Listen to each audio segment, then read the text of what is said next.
Thank you very much. Been a very busy day. I want to thank the American people for the incredible sacrifices that they're making on behalf of our nation. And I want to encourage everyone to keep following our guidelines on social distancing, avoiding large gatherings and hand washing and all of the other things that everybody knows they're supposed to be doing. Ultimately, the goal is to ease the guidelines and open things up to very large sections of our country as we near the end of our historic battle with the invisible enemy. It'll go on for a while, but we win. We'll win. I said earlier today that I hope we can do this by Easter. I think that would be a great thing for our country, and we're all working very hard to make that a reality. We'll be meeting with a lot of people to see if it can be done. Easter is a very special day for many reasons. For me, for a lot of our friends, that's a very special day. And what a great timeline this would be. Easter as our timeline, what a great timeline that would be. My first priority is always the health and safety of the American people. I want everyone to understand that we are continuing to evaluate the data. We're working with the task force and making decisions based on what is best for the interest of our fantastic country. In order to defeat the virus, we must continue to be very strong. Your resilience and spirit has been inspiring to everyone. Right now, this virus is attacking 149 countries, but everybody looks to us and they're watching us. And I'm very proud to be your president. I can tell you that. There's tremendous hope as we look forward and we begin to see the light at the end of the tunnel. Stay focused and stay strong, and my administration and myself will deliver for you as we have in the past. Let me provide you an update on critical preparations and supplies in our war on the virus. Through FEMA, the federal government is distributing more than 8 million N95 respirators, 14 million surgical masks, and many, many millions more under order, and they'll be arriving soon. 2.4 million face shields, 1.9 million surgical gowns, 13.5 million gloves, and more than 4,000 ventilators to the areas of greatest need have already been sent, and we have 4,000 being delivered to New York. The federal government is using every resource at its disposal to acquire and distribute critical medical supplies. The core element of this strategy is my executive order authorizing the use of the Defense Production Act, which has, as you know, already been activated actually a long time ago, quite a long time ago. Private companies are heeding our call to produce medical equipment and supplies because they know that we will not hesitate to invoke the DPA in order to get them to do what they have to do. It's called leverage. You don't have to use it from the standpoint of actually it's been activated, but you don't have to use it. But the threat of it being there is great leverage, and companies are doing as we ask, and companies are actually even better than that. They're coming through and they're calling us. And it's been really something to see this morning. Ford, 3M, General Electric Healthcare are making tremendous numbers. They've already started of respirators, ventilators, and face shields. They're working together. We didn't have to exercise or utilize the DPA in any way. The fact that we have it helps, but we didn't have to, and for the most part, we won't have to. We're receiving full cooperation from companies with the understanding that the federal government stands ready to compel cooperation if need be. We haven't found that to be the case. It's been really amazing to see these big, strong, powerful, in some cases very small companies, family-owned companies, step up and make a lot of great product for what we're going through and what we will continue to be going through for a while. The Army Corps of Engineers and the National Guard are building 4 hospital facilities in New York City at the Javits Center, which will be operational very soon. They've already started. In addition, they're building 4 separate medical facilities in different parts of the state. We're dealing with Governor Cuomo on that. So you're going to have 4 hospitals and 4 medical facilities at the highest level, too. Really incredible facilities. Temporary, but incredible. We're also deploying the U.S. Navy hospital ship, and that will be arriving in New York Harbor in the not-too-distant future. It's finishing its maintenance. They're doing a very big maintenance, and what we did is we condensed it very seriously. And as you know, the other hospital ship, and these are incredible ships, it's already on its way to Los Angeles. So we're in frequent contact with state and local officials and getting a lot of work done. We're likewise building hospitals in Los Angeles. We're working also the state of Washington. We're working with the governor of the state of New Jersey. We're building a medical facility, a hospital facility, and doing a lot of work. I want to thank the people from FEMA, the great people from FEMA, and also the Army Corps of Engineers. Secretary Mnuchin and the members of my administration continue to work closely with Congress. I'm pleased to report that we are working to pass the biggest and boldest financial relief package in American history. Senators will soon hopefully vote on a $2 trillion bill that will deliver direct cash payments to struggling Americans. No fault of their own. This came out of nowhere. Nobody can imagine this even happened. But it's not their fault. We want to protect, and we will, all of the things that a person needs protected and a family needs protected. We're working on job retention loans for small businesses and extended unemployment insurance for laid-off workers. The legislation will also include billions of dollars for additional resources for our, and really heroic, these are incredible doctors, nurses, brave, and hospitals, as well as support for hard-hit industries such as the airline industry and the cruise ship industry, which employ tremendous amounts of people and obviously serve very important functions beyond that, with very tough protections for the American taxpayer. The loans will be very secure and they will be very profitable, and at the same time, they'll bridge, they call them bridge loans in many cases. They'll be bridging these companies back into very good health. And some of them are very important companies that 4 weeks ago didn't have a problem. I'm also confident that the Democrats will do the right thing. I feel very confident. They're working very hard together right now, Republicans and Democrats, and they're getting very close to a very fair deal and a great deal for the people of our country. Today, as you probably saw, the Dow surged over 2,100 points. That's the all-time record history of the exchange. This is very encouraging, and I think part of the reason is they are looking at what is close to being passed, and I think a very big part of it is they see that we want to get our country open as soon as possible. They see we're working very hard on that. That's a very big factor, I think, in today's historic gain.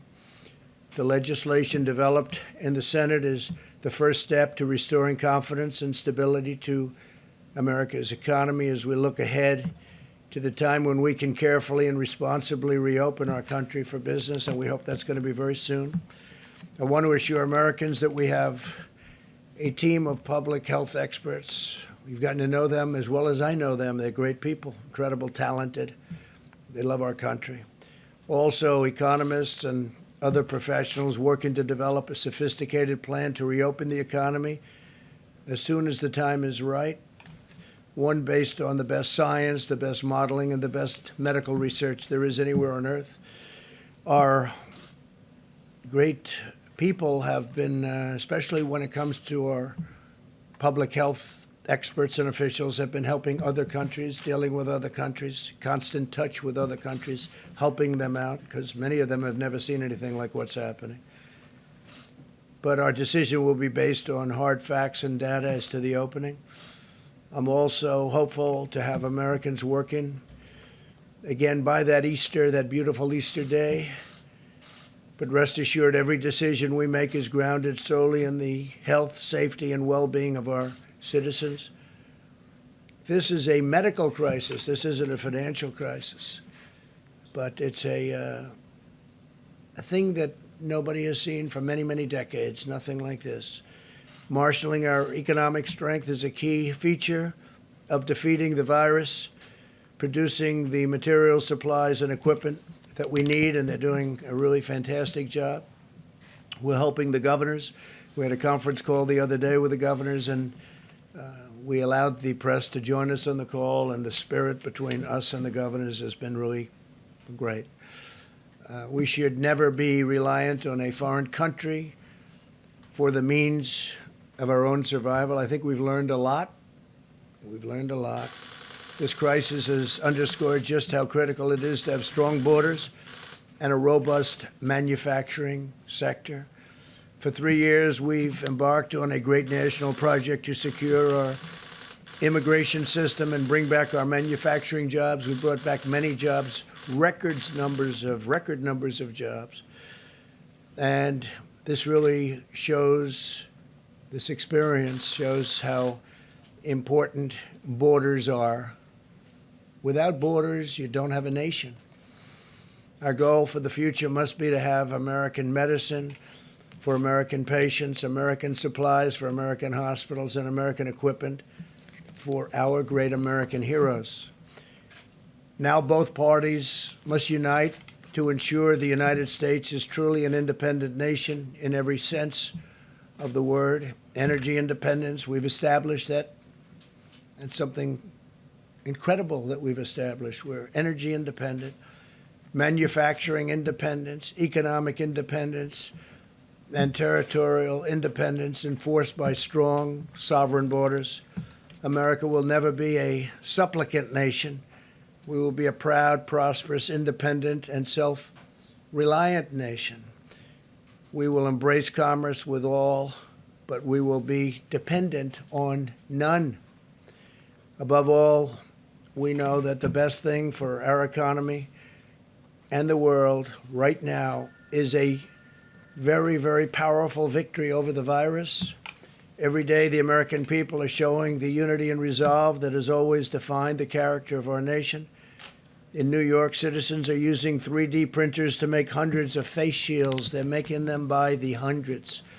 In Texas, businesses and churches are uniting to collect gloves and thermometers for hospitals.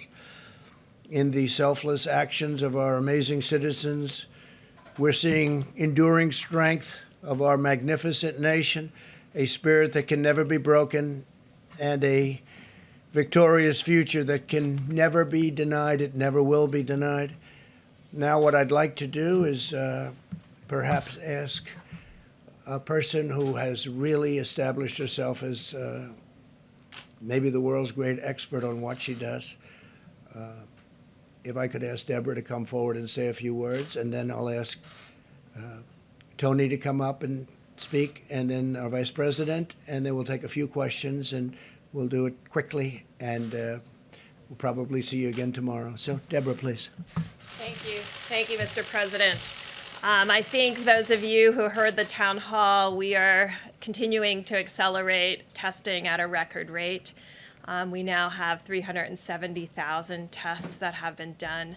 The majority of those, over 220,000 in the last 8 days, which those of you who have been tracking the South Korea numbers put us equivalent to what they did in 8 weeks that we did in 8 days.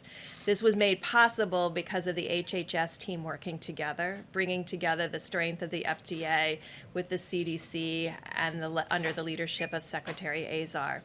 We're very proud of those numbers, but we know that we have to do more, and we continue to accelerate in testing to ensure that those who need the test are tested first and have access. As we talked about yesterday, we're working on the ability for people to take their own sample. That does not mean home testing. That means taking your own sample in the front of your nose with available swabs into normal saline that can be transported to the laboratories.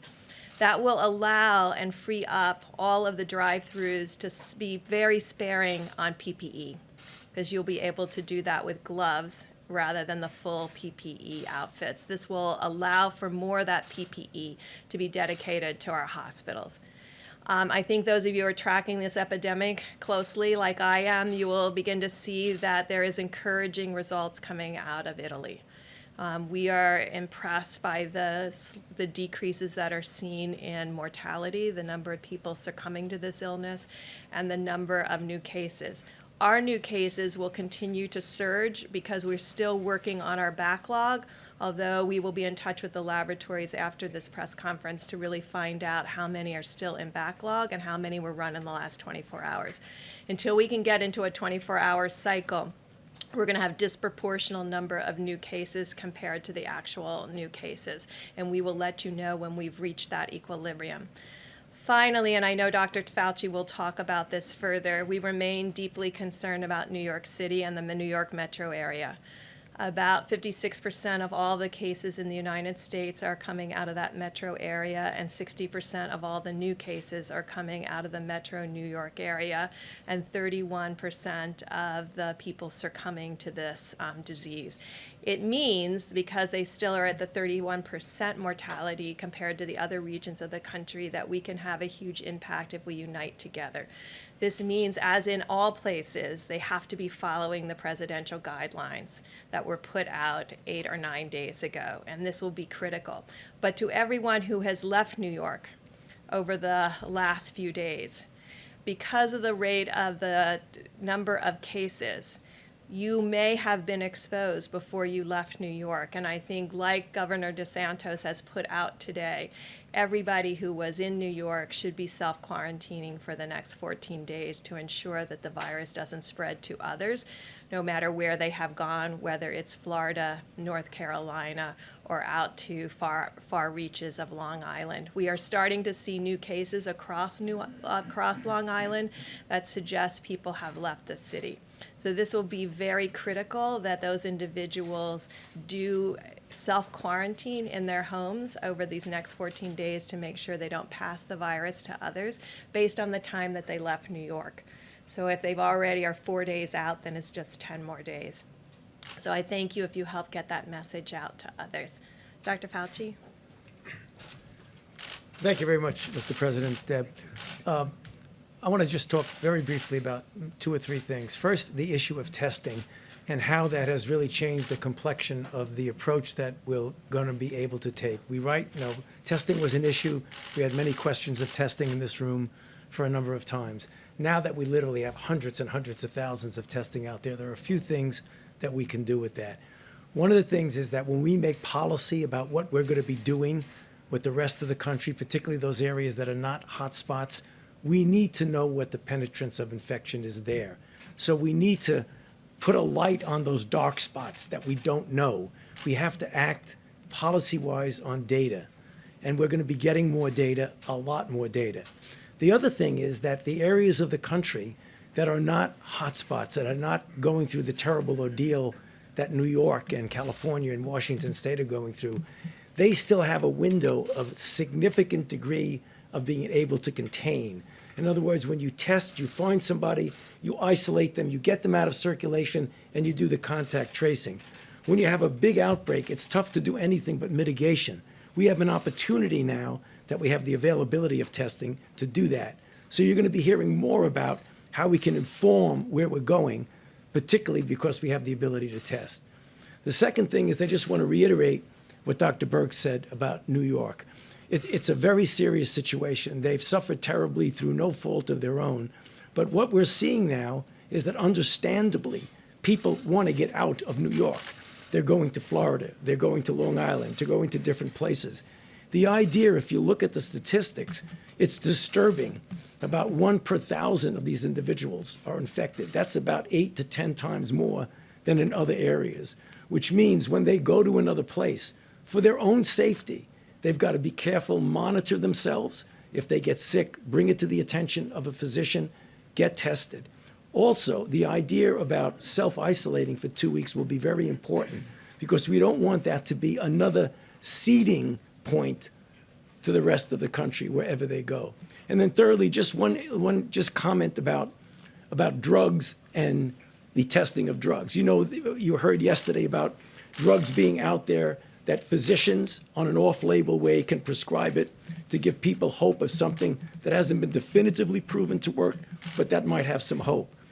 I don't want anybody to forget that simultaneously with our doing that, we're also doing randomized clinical trials on a number of candidates. You've heard about candidates, but there are others in the pipeline where we'll be able to design the study, and over a period of time, particularly since we have so many infections, we'll be able to determine definitively, are these safe and are they effective? We're talking about remdesivir, other drugs, immune sera, convalescent sera, monoclonal antibodies. All of these are in the pipeline now, queuing up to be able to go into clinical trial. So I'll stop there and talk. Thank you, Tommy. Good job. Larry, how about just a quick few minutes on how we're doing over at the Hill? Thank you, sir. We're gaining great progress on this Phase 3 legislation. Negotiations continue. We've had continued reports. I've been up there with Secretary Mnuchin. Secretary Mnuchin continues today with Chief of Staff Mark Meadows, checking in with the President. They're getting closer and closer. They expect to vote as soon as possible. I just want to walk through a couple of key points. This legislation is urgently needed to bolster the economy, provide cash injections and liquidity, and stabilize financial markets to get us through a difficult period, a difficult and challenging period in the economy facing us right now, but also to position us for what I think can be an economic rebound later this year. We started the year very strong, and then we got hit by the coronavirus in ways that probably nobody imagined possible. We're dealing with that as best we can. This package will be the single largest Main Street assistance program in the history of the United States. The single largest Main Street assistance program in the history of the United States. Phase 2 delivered the sick leave for individuals, hourly workers, families, and so forth. Phase 3, a significant package for small businesses. Loan guarantees will be included. We're going to take out expenses and lost revenues. As the President said, eligibility requires worker retention. We will maintain, the people eligible will maintain their payrolls during this crisis period.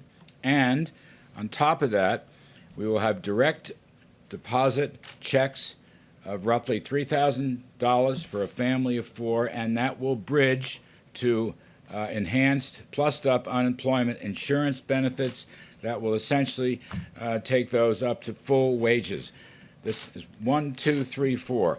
You know, a strong workforce requires strong business. You can't have a job without a business to work for. And the hope here is that the companies that were operating very well at the beginning of the year when the economy was in good shape, we will help them and their employees get through this tough period so they will come out the other side, let's say this later this spring or summer, and will continue their operations. That's the key point. Now, don't forget, there's income tax deferrals for individuals and corporations without interest and penalties. There's student loan interest and principal deferrals without any penalties. And finally, I want to mention the Treasury's Exchange Stabilization Fund. That will be replenished. It's important because that fund opens the door for Federal Reserve firepower to deal a broad-based way throughout the economy for distressed industries, for small businesses, for financial turbulence. You've already seen the Fed take action. They intend to take more action. And in order to get this, we have to replenish the Treasury's emergency fund. It's very, very important. Not everybody understands that. That fund, by the way, will be overseen by an oversight board and an inspector general. It will be completely transparent. So the total package here comes to roughly $6 trillion, $2 trillion direct assistance, roughly $4 trillion in Federal Reserve lending power. Again, it'll be the largest Main Street financial package in the history of the United States. Liquidity and cash for families, small business, individuals, unemployed, to keep this thing going. We're heading for a rough period, but it's only going to be weeks, we think. Weeks, months, not going to be years, that's for sure. And hopefully pave the way for continued economic recovery after this crisis departs. Thank you, sir. Thank you, Larry. I've been hearing that voice for so many years, like 30 years or more maybe, and it's a great voice and it's a great man. So Larry Kudlow, thank you very much. Thank I want to say that that package, and we went over parts of it, but pretty big parts, it really sets us up to, I think, even supersede where we were a month ago. I think we can get up there quickly, and I think it allows us to supersede. It allows us to help these great companies that need help, like Boeing, which is, it had a problem, and then on top of that problem, it had the virus come in. But we'll be helping Boeing, we'll be helping the airlines, we'll be helping the cruise lines, we'll be doing a lot of things, and the money will all come back to us, and it'll come back to us in a very strong form. And before we take some questions, I'd like to ask our great Vice President to say a few words, if you would, Mike, please. Thank you, Mr. President. The White House Coronavirus Task Force met again today. And on behalf of the President of the United States, everyone on our team, I know state leaders, let me just say thank you, America. People across this country, businesses large and small, are responding to the threat of the coronavirus in ways that are deeply inspiring. People are acting on the President's 15 days to slow the spread, and it is making a material difference. Our experts standing beside us told us that if every American, regardless of whether you're in an area that's impacted by an outbreak of the coronavirus or not, if every American would embrace these guidelines, that we could significantly reduce the number of Americans that would contract the coronavirus and protect the most vulnerable. And as the President reflected earlier, tens of millions of Americans are doing just that, and we're grateful. The focus of our task force, of course, is to slow the spread, to promote mitigation strategies. Beyond that, though, the President has us focused on testing and on supplies and making sure that those that are enduring the symptoms of the coronavirus and those who are ministering to them, our extraordinary healthcare workers, have the support that they need. In the category of supplies, you just heard Dr. Birx indicate that we've made great progress. We have done more tests in the last 8 days than were done in the previous 8 weeks, and it's because of the public-private partnership that the President forged with commercial labs. And I would encourage people around the country to remind your family members and friends, if you don't have symptoms, don't get a test. We want to make sure people who are having symptoms, who have a concern, have the ability to be tested and to have those tests processed. We're continuing to urge all county hospitals, all labs around the country to report to the CDC all the results of the test, as it'll give these experts around us the ability to continue to advise the President on best practices. As I mentioned, we all continue to follow the outbreak around the country and the test results. But as several have mentioned, we're particularly focused on New York. The reality is the New York metro area was 60% of the new cases in the country. And specifically, as a layperson, I can tell you that the infection rates are roughly 1 in 1,000 in the New York City metropolitan area, where they are 0.2% per thousand or 0.1% per thousand in places like Washington State.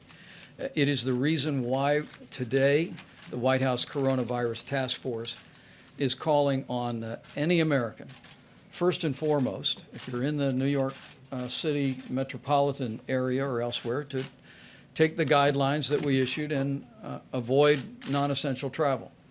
But for anyone in the New York metropolitan area who has traveled, our task force is encouraging you to monitor your temperature, be sensitive to symptoms, and we are asking anyone who has traveled out of the New York City metropolitan area to anywhere else in the country to self-isolate for 14 days.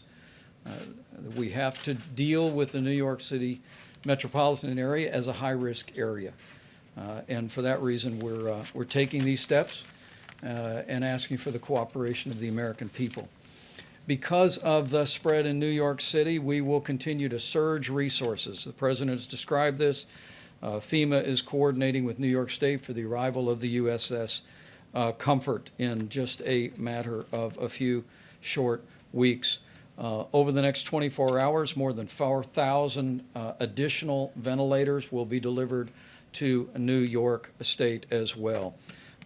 New York State has prioritized 3 alternative medical facilities, and at the President's direction, the Army Corps of Engineers is working on plans to build those facilities out.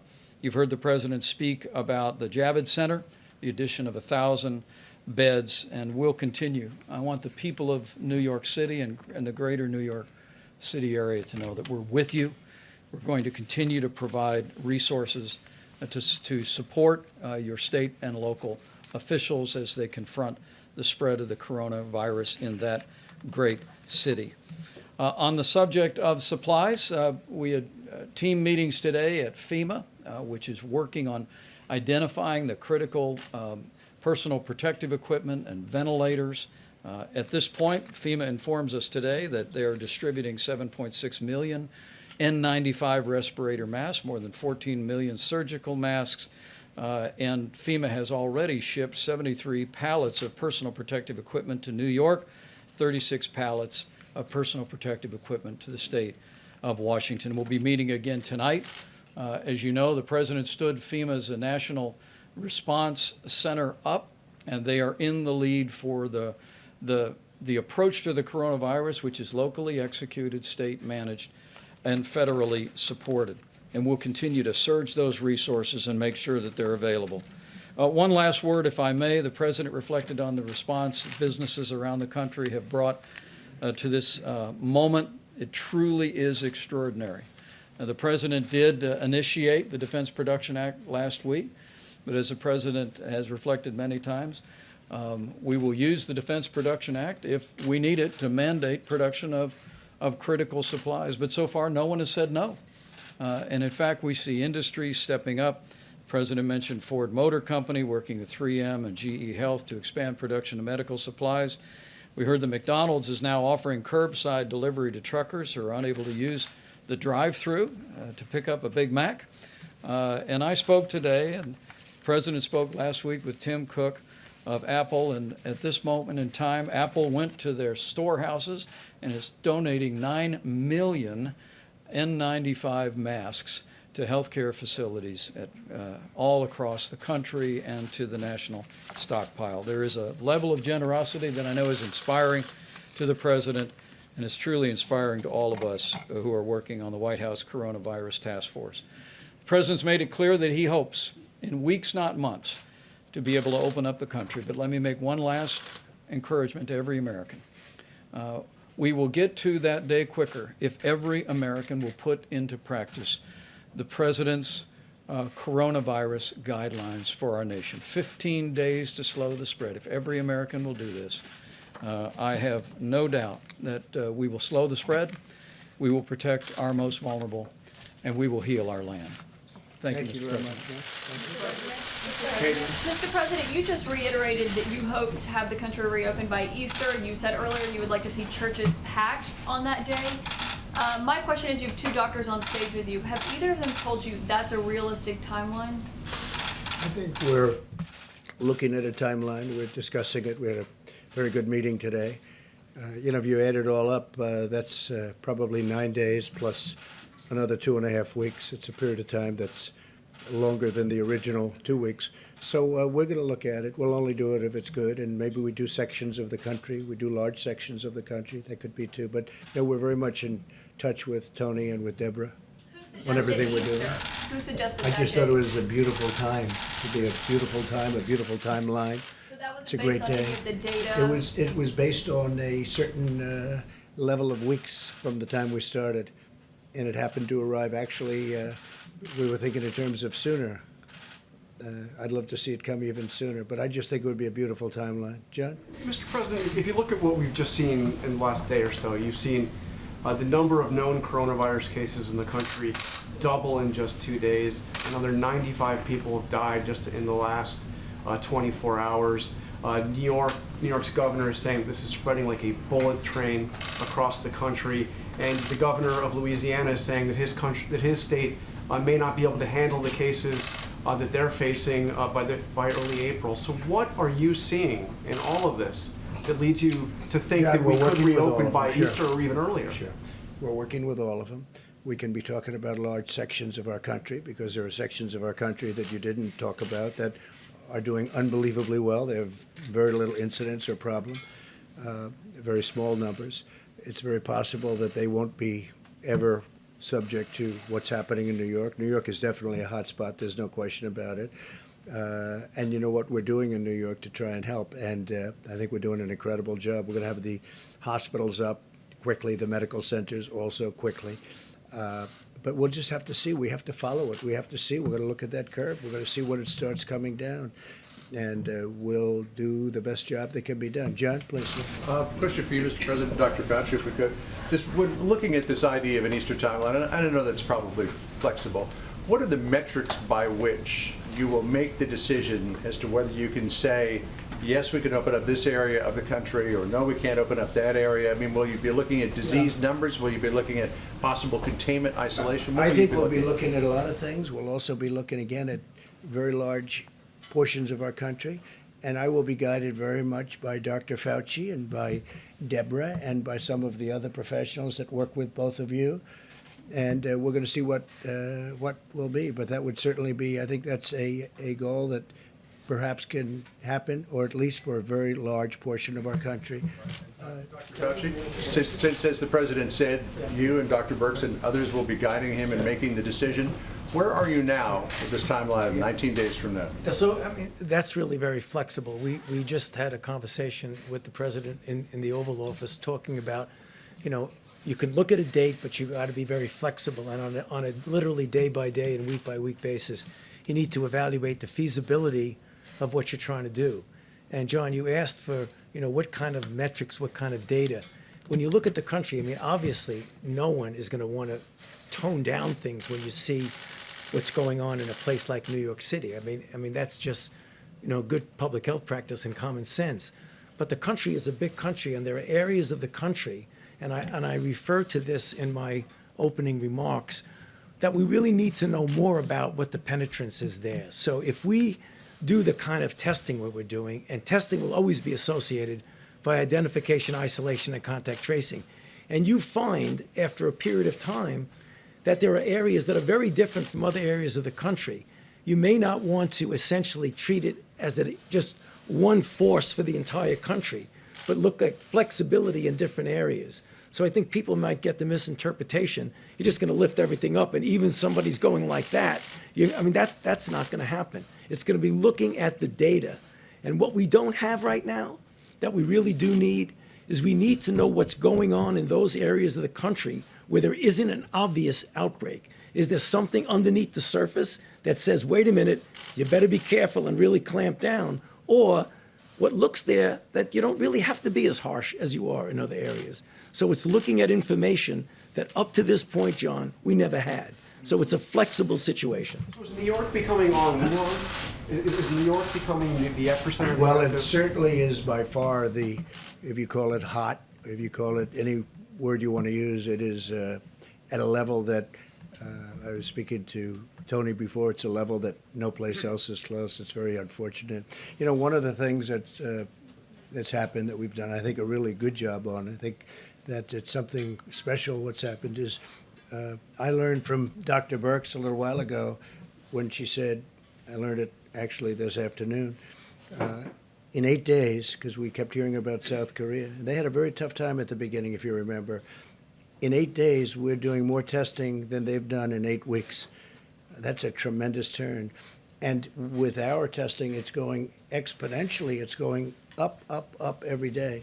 So we're going to be able to do things with this very highly sophisticated testing. And it's also, the test itself is considered the best test. So on top of doing now more than anybody else, we have a very high quality test. That makes a big difference. It also makes a big difference even in terms of opening, because we're going to see those areas like the hot spots. But New York City definitely is a very hot spot. Steve? When you talk about areas that you could open up, what specifically are you looking at? What states? Are you talking about out west? Well, or you can Midwest talk or about South? Where the exactly? Farm Belt. Take a look at the Farm Belt. Take a look at areas out west. Look at big sections of Texas. I was talking to the great governor of Texas. They've done a fantastic job out there, but they have very big sections of Texas where You know, it's like numerous states, frankly. But we can have large sections of, if we want to do it that way, we can have large sections of the country open. I think it's very important that we start moving on that and start thinking about it, because our country wants to be open. Our people want it to be open, and they're raring to go. And I think it's one of the reasons that we're going to have a tremendous bounce back. I think it's going to go very quickly. Also, I want to thank, while I'm here, I want to thank Larry for the job he's done, Steve Mnuchin for the job he's done. If you look at Peter Navarro, he's sort of doing different things. He's really, he's a force in terms of getting masks and getting all of the ventilators and all the things. He's been fantastic, Peter. But I also want to thank Congress, because whether or not we're happy that they haven't quite gotten there yet, they have been working the long hours. I'm talking Republicans and Democrats, all of them. The House, the Senate. I want to thank Congress because they are really trying to get there, and I think they will. And I'll see you all tomorrow. Thank you very much. Did Thank you give Governor Cuomo a heads up, Mr. President, about the quarantining for people who left New York? Did you give Governor Cuomo a heads up about quarantining people? We're talking to them about it. Did you have some?